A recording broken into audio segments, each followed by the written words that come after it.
చక్కని మాట ఉంది.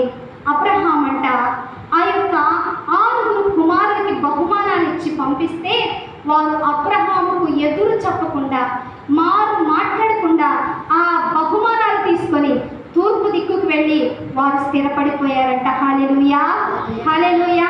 ఒక తల్లే కనుక దుర్మార్గురాలైతే, ఒక తల్లే కనుక వ్యతిరేకంగా ప్రేరేపించేటువంటి స్త్రీ అయితే తన జీవితంలో ఆ బిడ్డలు ఏం చేస్తారండి? తిరుగుబాటు చేస్తారు. తిరుగుబాటు చేసి మాకెందుకు స్వాస్థ్యం ఇవ్వవు, మాకెందుకు నువ్వు సంపాదించింది ఇవ్వవు అని చెప్పి తిరుగుబాటు చేసేవారు. కానీ కెతూరా అలాంటిది కాదండి.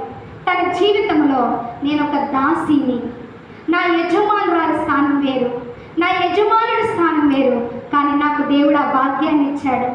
నా యజమానుడు నన్ను వివాహం చేసుకునే ధన్యత నాకు ఇచ్చాడు దేవుడు. ఈ యొక్క ధన్యత నాకు